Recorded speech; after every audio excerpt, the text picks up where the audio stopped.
A paz do Senhor, meus queridos irmãos e amigos, crentes em Jesus Cristo, irmãos de outros credos, quem quer que seja, mesmo que você não creia no eterno, mas que, porventura, deseja escutar um pouco sobre a palavra de Deus, nós queremos trazer esta meditação da palavra de Deus no capítulo 9 da carta aos Hebreus, que está escrito assim, Hebreus capítulo 9.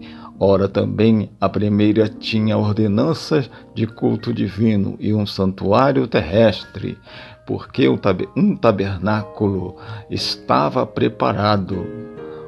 Porque um tabernáculo estava preparado. De novo, porque um tabernáculo estava preparado. O primeiro, em que havia o candeeiro e a mesa e os pães da proposição, algo que se chama o santuário.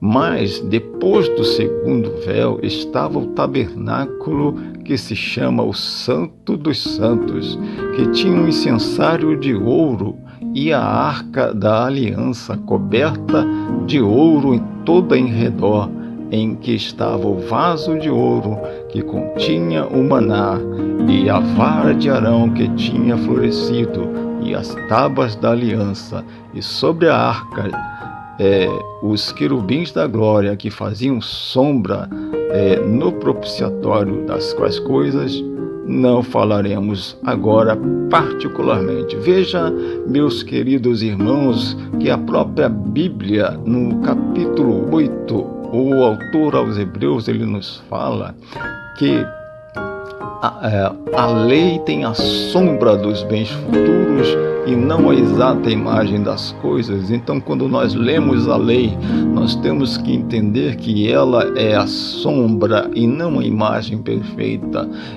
Quando nós vemos a sombra de uma pessoa, por exemplo, a sombra nos dá uma ideia mais ou menos de como é esta pessoa, se ela é obesa, se ela é magra, se ela é alta, se ela é baixa, se ela tem cabelo, se ela é calva, se o seu perfil, o perfil do seu nariz, o perfil da sua boca, temos uma ideia mais ou menos de como é esta pessoa. Porém, a sombra não é a pessoa, mas a sombra nos mostra mais ou menos como é a pessoa. E quando nós conhecemos a pessoa que a sombra está mostrando, ou quando já é conhecida a pessoa da sombra, e nós vemos que a pessoa, pessoalmente, ela é muito superior à sombra, ela é muito mais maravilhosa do que a sombra, nós podemos abraçá-la, porém não podemos abraçar a sombra.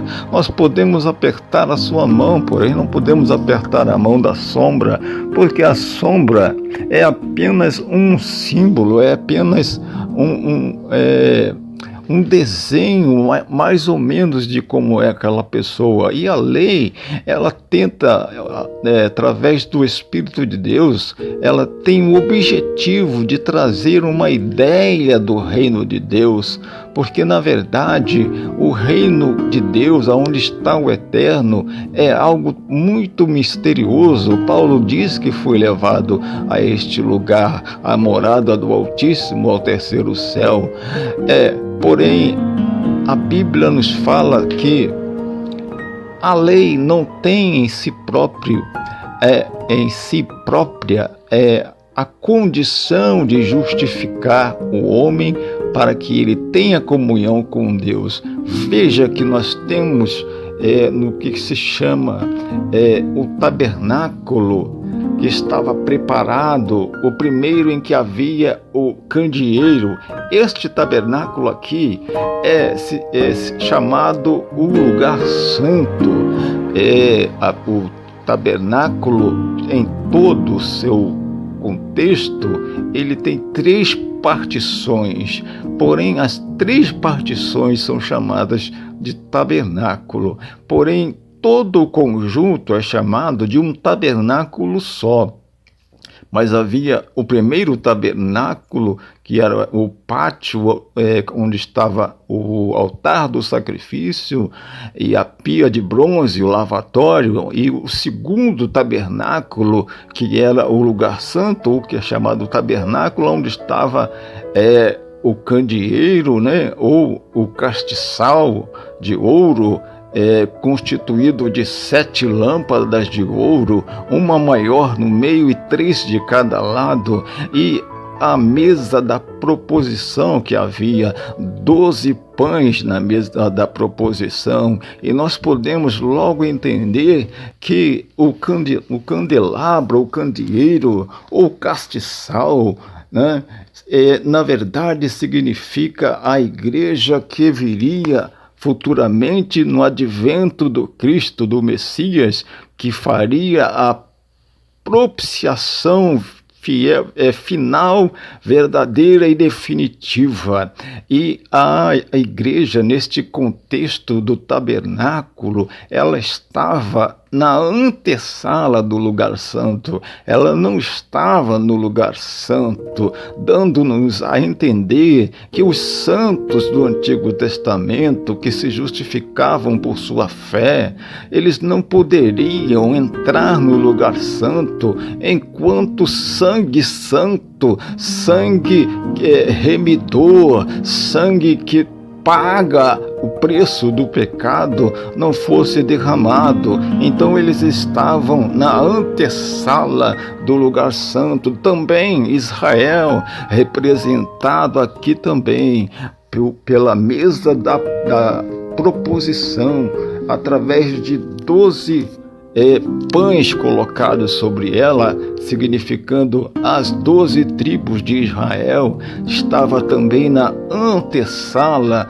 do lugar santíssimo, porque Deus também tem um plano para Israel. Um dia Deus irá se reconciliar com Israel e Deus irá socorrer Israel um dia.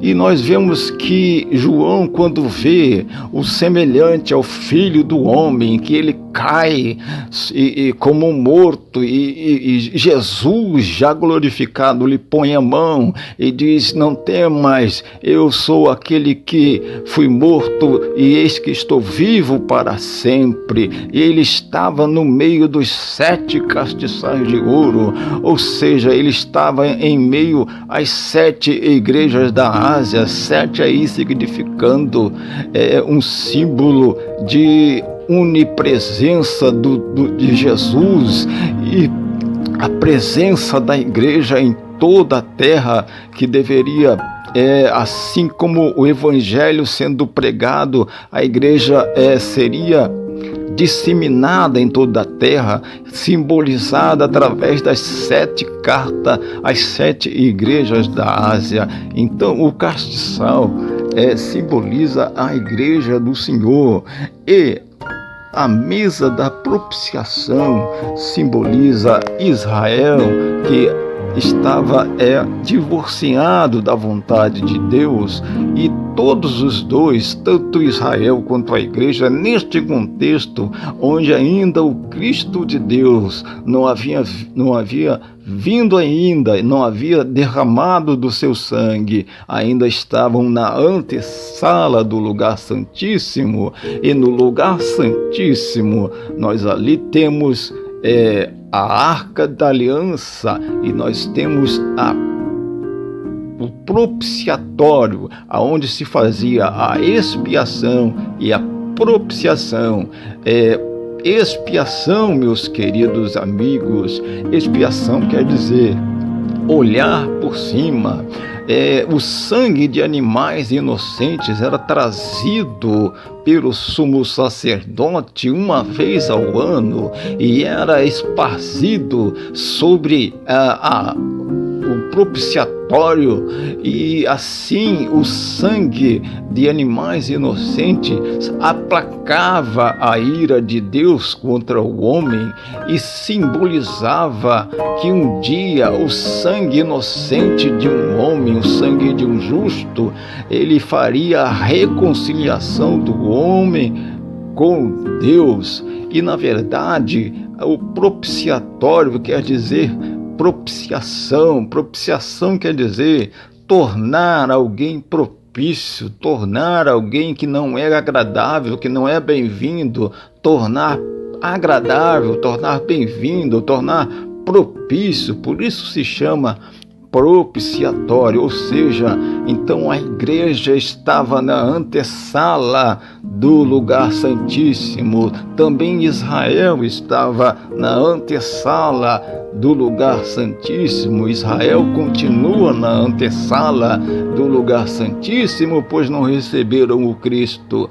E na arca de Deus, ali onde estava o propiciatório e os querubins da glória, que tinham rosto de criança, olhando para dentro da arca, olhando em direção à arca, e eles tinham o rosto de criança, porque a Bíblia diz, através de Jesus, o Cristo Nazareno, que se nós não nos convertermos e não nos tornarmos como criança, de maneira nenhuma poderemos ver o reino de Deus. Mas dentro da arca de Deus havia 3 símbolos da presença de Deus. Podemos dizer que o tabernáculo representa Deus. Veja que o tabernáculo são 3 repartições, e cada repartição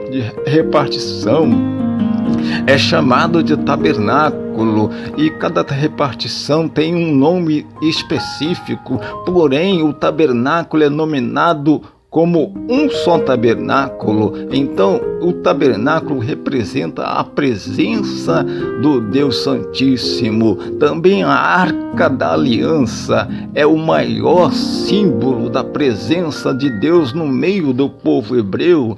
E hoje a Arca da Aliança chama-se Jesus Cristo de Nazaré, que selou a aliança de Deus conosco, porque a antiga aliança foi selada quando Moisés desce do monte com as tábuas dos mandamentos de Deus e pergunta se o povo quer seguir os mandamentos de Deus. Então o povo diz: sim, seguiremos ao Senhor. E Moisés pega do sangue dos animais inocentes e esparge sobre o livro da lei, e esparge sobre o povo, e diz: este é o sangue do testamento do vosso Deus.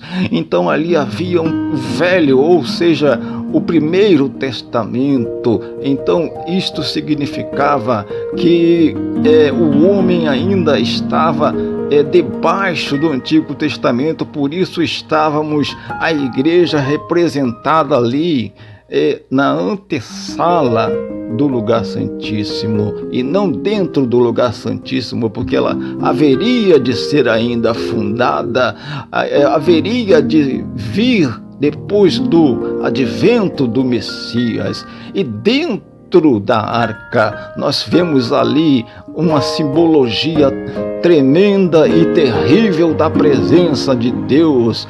A arca era o maior símbolo da presença de Deus, sem dúvida nenhuma. A arca era reverenciada pelos hebreus, e quando não a reverenciaram, quando alguns até mesmo por um zelo, tentaram até tocar na arca por zelo, como foi o caso de um homem que, para que a arca não caísse, tocou na arca e foi consumido, como foi também o caso de uma cidade inteira que mais de 70.000 pessoas foram mortas porque brincaram, acharam que a arca era coisa qualquer, que era brinquedo, que como hoje nós vemos pessoas brincando com as coisas de Deus, achando que Deus é brinquedo, que Deus é piada, que Deus é teatro, que Deus é bagunça, que Deus é para dar gargalhada. Não. Então nós vamos entender que a Arca da Aliança nos traz uma mensagem para os nossos dias. Veja que ali está simbolizado a sombra de Deus. A sombra de Deus está na arca. Veja que as tábuas da lei significam o ministério do Deus Pai, que durou até que o Deus Filho, Cristo Jesus de Nazaré, viesse e espargisse o seu sangue no verdadeiro tabernáculo que a Bíblia diz que está no céu. Ele entrou no céu por nós como sacrifício e como sacerdote e fez a propiciação, agora não mais a expiação, mas a propiciação pelo seu sangue. Ele comprou os escravos do pecado, ele pagou, diz a Bíblia, os nossos pecados, ele pagou a promissória que era contrária a cada um de nós e a cravou na cruz, ou seja, através do seu sacrifício, ele pagou o pecado do homem. Então a arca, as tábuas da lei significa o ministério do Deus Pai, a lei do Deus Pai, que não foi feita para justificar o homem, mas para mostrar o pecado, mas para mostrar a incapacidade de um homem justificar-se por si próprio. Também temos ali a vara de Arão que floresceu, e quando nós falamos na vara de Arão que floresceu, nós falamos de sacerdócio verdadeiro, nós falamos de sacerdócio fiel, nós falamos de sacerdócio que Deus institui, e o sacerdócio que Deus institui da forma com que Deus instituiu. Deus mostrou a Moisés e ao povo como que ele escolhe os sacerdotes, e ele mostrou que para ser sacerdote de Deus é preciso florescer, é preciso dar fruto, é preciso que dê flores e frutos, porque a vara de Arão, que foi colocada junto com a vara de outros príncipes de Israel que gostariam, que achavam que o sacerdócio de Arão não era de Deus, porque era Moisés que tinha escolhido e não Deus. Porém, Deus confirmou que o sacerdócio de Arão era o sacerdócio divino, era o sacerdócio que Deus estabeleceu através de mostrar que de um galho seco deu flores e frutos. Aleluia! E aí nós entramos no papel do Espírito Santo na vida do homem e na redenção.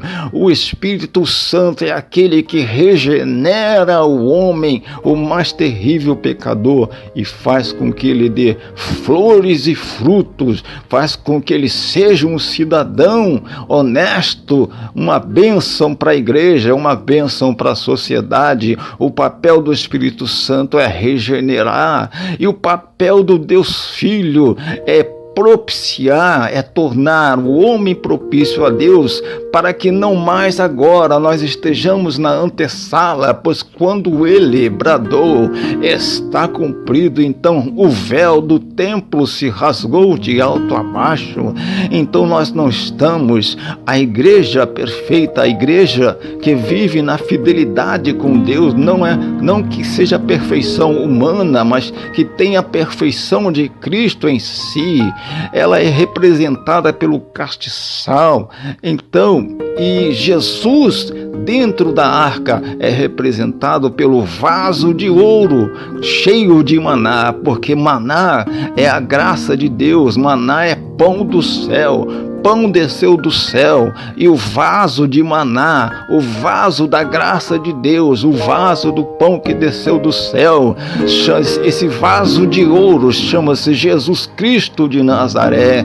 Ele é o vaso de ouro cheio de maná, cheio de alimento, cheio de graça. Aleluia!